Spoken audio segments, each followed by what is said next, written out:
Hello friends, welcome to Indian stock market. മാസം തോറും 5000 രൂപ നിക്ഷേപിക്കുന്നതിലൂടെ നമുക്ക് 50 ലക്ഷം രൂപ സമ്പാദിക്കാൻ വേണ്ടി സാധിക്കുമോ? അങ്ങനെ സാധിക്കുമെങ്കിൽ എത്ര വർഷം എടുക്കും അതിന്? നമുക്ക് വിശദമായിട്ട് തന്നെ അതിനെപ്പറ്റി ചെക്ക് ചെയ്യാം.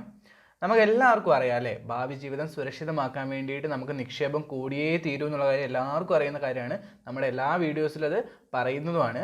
അപ്പോൾ എത്ര നേരത്തെ തന്നെ നമ്മുടെ നിക്ഷേപം ആരംഭിക്കുന്നുവോ അത്രയും കൂടുതൽ സമ്പാദ്യം എന്നതാണ് നമ്മുടെ ഒരു രീതി അല്ലേ. അപ്പോൾ വളരെ വേഗത്തിൽ തന്നെ നിക്ഷേപം ആരംഭിച്ചിട്ടുണ്ടെങ്കിൽ പെട്ടെന്ന് തന്നെ നമുക്ക് കൂടുതൽ ഏണിങ്സ് നമുക്ക് ഉണ്ടാക്കിയെടുക്കാൻ വേണ്ടി സാധിക്കും. അപ്പോൾ നമ്മൾ എപ്പോഴും നിക്ഷേപം നടത്തുമ്പോൾ നമുക്കൊരു ലക്ഷ്യം വേണമെന്നുള്ള കാര്യം നമുക്കറിയാം. നമ്മളൊരു പ്രത്യേക ലക്ഷ്യത്തോടു കൂടി തന്നെ വേണം നമ്മളൊരു നിക്ഷേപം ആരംഭിക്കാൻ വേണ്ടി. ഈവൻ കാർ വാങ്ങുന്നതോ അല്ലെങ്കിൽ വീട് വയ്ക്കുന്നതോ അല്ലെങ്കിൽ കുട്ടികളെ പഠിപ്പിക്കുന്നതോ അങ്ങനെയുള്ള ഏതെങ്കിലും തരത്തിലുള്ള ലക്ഷ്യം മുന്നിൽ കണ്ടുകൊണ്ട് വേണം നമ്മൾ നിക്ഷേപം ആരംഭിക്കാൻ വേണ്ടിയിട്ട്. അതുപോലെ തന്നെ മുൻകൂട്ടി നിശ്ചയിച്ചൊരു തുകയും നമ്മുടെ മനസ്സിൽ ഉണ്ടായിരിക്കണം. ഇത്ര തുക ഞാൻ അല്ലെങ്കിൽ SIP ആയിട്ടാണ് നിക്ഷേപിക്കുന്നതെങ്കിൽ ഇത്ര തുക ഇൻവെസ്റ്റ് ചെയ്യാം, അല്ലെങ്കിൽ ലംസമായിട്ടാണെങ്കിൽ ഇത്ര തുക വെച്ച് നമ്മൾ എല്ലാ മാസവും ഇൻവെസ്റ്റ് ചെയ്തേക്കാം. അത്തരത്തിലൊരു മുൻകൂട്ടി ഒരു തുക നമ്മുടെ മനസ്സിൽ ഉണ്ടായിരിക്കണം. നമുക്ക് കിട്ടുന്ന വരുമാനത്തിൽ നിന്നും ആദ്യം ആ തുക ചെലവഴിക്കുകയല്ല വേണ്ടത്, മറിച്ച് നിക്ഷേപിക്കുകയാണ് നമ്മൾ ചെയ്യേണ്ടത്. അതിനുശേഷം മാത്രം എക്സ്പെൻസിലേക്ക് പോവുക, ചെലവാക്കുന്നതിലേക്ക് പോവുക. അതാണ് നിക്ഷേപത്തിൻ്റെ ശരിയായ ഒരു രീതി എന്ന് പറയുന്നത്.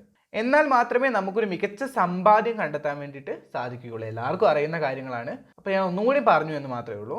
അതായത് ചെലവുകൾക്ക് മുന്നേ തന്നെ നമ്മുടെ സമ്പാദ്യത്തിന് കുറച്ച് മുൻഗണന നമ്മൾ കൊടുക്കുകയാണെങ്കിൽ നമ്മുടെ ലക്ഷ്യങ്ങൾ, നമ്മൾ എന്തിനു വേണ്ടിയിട്ടാണോ ഈ ഒരു ഇൻവെസ്റ്റ്മെൻറ്റ് നടത്തുന്നത് അല്ലെങ്കിൽ എന്തിനു വേണ്ടിയിട്ടാണ് നമ്മൾ ഈ നിക്ഷേപം നടത്തുന്നത്, അത് പെട്ടെന്ന് തന്നെ കൈവരിക്കാൻ വേണ്ടിയിട്ട് നമുക്ക് സാധിക്കും എന്നുള്ളതാണ് ഇതിൻ്റെ ഒരു വലിയൊരു മെറിറ്റ് എന്ന് പറയുന്നത്.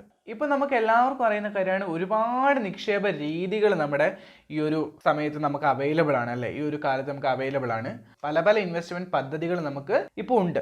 അതിൽ ഏറ്റവും ജനപ്രിയമാകുന്ന ഒരു പദ്ധതിയാണ് മ്യൂച്വൽ ഫണ്ട് എന്ന് പറയുന്നത്. മ്യൂച്വൽ ഫണ്ട് നിക്ഷേപം ഏറ്റവും പോപ്പുലർ ആയിട്ടുള്ളൊരു നിക്ഷേപ രീതിയാണ്. അതായത് അപകട സാധ്യതകൾ ഇല്ലാതെ തന്നെ നമുക്ക് നിക്ഷേപം ആസൂത്രണം ചെയ്യാൻ വേണ്ടി പറ്റുമെന്നുള്ളതാണ് ഈ ഒരു മ്യൂച്വൽ ഫണ്ടിൻ്റെ ഒരു ഉപകാരം എന്ന് പറയുന്നത്. അപ്പോൾ അപകട സാധ്യത ഇല്ലാത്തത് കൊണ്ട് തന്നെ കൂടുതൽ ആളുകൾ മ്യൂച്വൽ ഫണ്ടിൽ ഇൻവെസ്റ്റ്മെൻറ്റ് സ്റ്റാർട്ട് ചെയ്തിരിക്കുകയാണ്. അപ്പോൾ ഇത്തരത്തിൽ നിങ്ങൾക്ക് മ്യൂച്വൽ ഫണ്ടിൽ ഇൻവെസ്റ്റ് ചെയ്യാൻ താല്പര്യമുണ്ടെങ്കിൽ ഞങ്ങൾ താഴെ ഒരു ലിങ്ക് കൊടുക്കുന്നുണ്ട്. ആ ലിങ്കിൽ കയറി നിങ്ങൾക്ക് മ്യൂച്വൽ ഫണ്ടിൽ രജിസ്ട്രേഷൻ ചെയ്യാവുന്നതാണ്. മ്യൂച്വൽ ഫണ്ടുമായി ബന്ധപ്പെട്ട എന്തെങ്കിലും അഡ്വൈസ്, എന്തെങ്കിലും സഹായം നിങ്ങൾക്ക് ആവശ്യമുണ്ടെങ്കിൽ ഒരു വാട്സപ്പ് നമ്പറും അവിടെ കൊടുക്കുന്നുണ്ട്.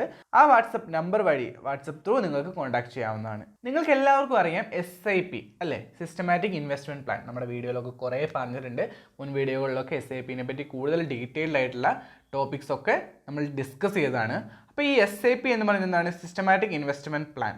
ഓക്കെ, ഇതൊരു നിക്ഷേപ രീതിയാണെന്നുള്ള കാര്യം നമുക്ക് എല്ലാവർക്കും അറിയാം. ഓരോ ആഴ്ചയിലോ അല്ലെങ്കിൽ ഓരോ മാസമോ ഇത്തരത്തിലുള്ളൊരു കണക്കിൽ ഒരു നിശ്ചിത ഇടവേളകളിൽ ഒരു നിശ്ചിത തുക വീതം ഒരു നിശ്ചിത കാലയളവിലേക്ക് സമയബന്ധിതമായി ആവർത്തിച്ച് നിക്ഷേപിക്കുന്ന ഒരു രീതിയാണ് ഈ ഒരു SIP എന്ന് പറയുന്നത്. നിങ്ങൾക്ക് എല്ലാവർക്കും അറിയുന്നതാണ്. അറിയാത്ത ആരെങ്കിലും ഉണ്ടെങ്കിൽ ഞാനൊന്ന് പറഞ്ഞു എന്ന് മാത്രമേ ഉള്ളൂ. ഇതിലുള്ളൊരു ഉപകാരം എന്താ വെച്ചിട്ടുണ്ടെങ്കിൽ, നിക്ഷേപിക്കാൻ ആഗ്രഹിക്കുന്ന തുക എത്രയാണെന്നും അതുപോലെ തന്നെ നിക്ഷേപിക്കാൻ ആഗ്രഹിക്കുന്ന തീയതി, ഏത് തീയതിയിൽ, മാസം തോറുമാണ് നിക്ഷേപിക്കുന്നതെങ്കിൽ ആ മാസത്തിൽ ഇത്രാമത്തെ തീയതിയിൽ നിക്ഷേപിക്കാം, അല്ലെങ്കിൽ ആഴ്ചയിലാണെങ്കിൽ ഇത്രാമത്തെ ദിവസം നമ്മൾ നിക്ഷേപിക്കാം എന്നുള്ളതും, അതുപോലെ തന്നെ മ്യൂച്വൽ ഫണ്ട് സ്കീമുകളും, ഇതെല്ലാം ഒരു നിക്ഷേപകന്, ആരാണോ നിക്ഷേപിക്കുന്നത് ആ നിക്ഷേപകന് അത് തീരുമാനിക്കാവുന്നതാണ്. ഇനി നമുക്ക് ഒരു ഇക്വിറ്റി മ്യൂച്വൽ ഫണ്ടിൽ പ്രതിമാസം നമുക്കൊരു 5000 രൂപ നിക്ഷേപിക്കുന്നതിലൂടെ എത്ര രൂപ സമ്പാദിക്കാൻ കഴിയുമെന്നൊന്ന് കണക്കുകൂട്ടി നോക്കാം.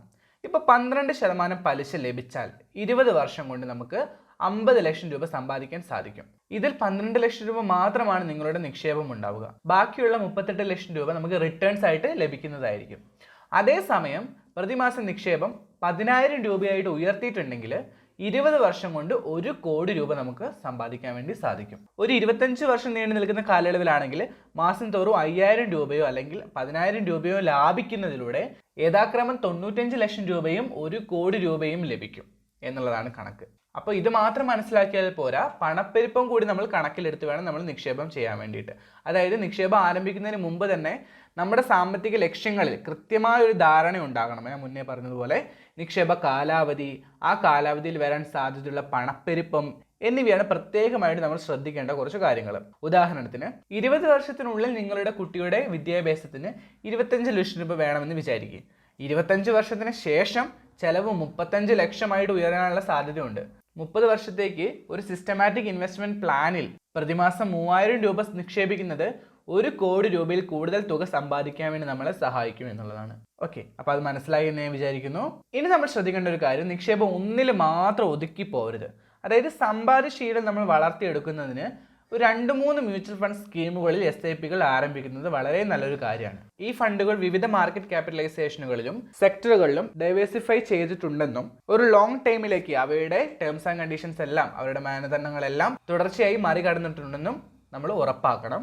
ഇതുവരെ നിങ്ങൾ ആരും നിക്ഷേപം ആരംഭിച്ചിട്ടില്ലെങ്കിൽ ഉടൻ തന്നെ അത് ആരംഭിക്കണം എന്നാണ് ഞാൻ പറയുന്നത്. കാരണം ഈ ഒരു കാര്യം വൈകുന്നത് പിന്നീട് നിക്ഷേപത്തിന് കൂടുതൽ തുക നമുക്ക് ആവശ്യമായിട്ട് വരും. അപ്പോൾ ഇത്തരത്തിൽ നിങ്ങളുടെ നിക്ഷേപം എത്രയോ നേരത്തെ ആരംഭിക്കുന്നുവോ അത്രയും കൂടുതൽ സമ്പാദ്യം നമുക്ക് നേടാൻ വേണ്ടി സാധിക്കും എന്നുള്ളതാണ് ഒരു കാര്യം. അപ്പോൾ നിങ്ങൾ എത്രയോ ചെറുപ്പത്തിൽ തന്നെ നിക്ഷേപം ആരംഭിക്കുന്നു, അപ്പോൾ അത്രയും ചെറുപ്പത്തിൽ നിങ്ങൾക്കൊരു ഫിനാൻഷ്യൽ ഫ്രീഡം, ഒരു ഫിനാൻഷ്യൽ സ്റ്റെബിലിറ്റി നിങ്ങൾക്ക് ഉണ്ടായിരിക്കും എന്നുള്ളതാണ് ഇതിലൊരു കാര്യം. അപ്പോൾ എത്രയും പെട്ടെന്ന് തന്നെ നിക്ഷേപം ആരംഭിക്കുക. ഇനി നിങ്ങൾക്ക് മ്യൂച്വൽ ഫണ്ടിൽ ഇൻവെസ്റ്റ് ചെയ്യാൻ താല്പര്യമുണ്ടെങ്കിൽ ഞങ്ങളൊരു ലിങ്ക് താഴെ കൊടുക്കുന്നുണ്ട്.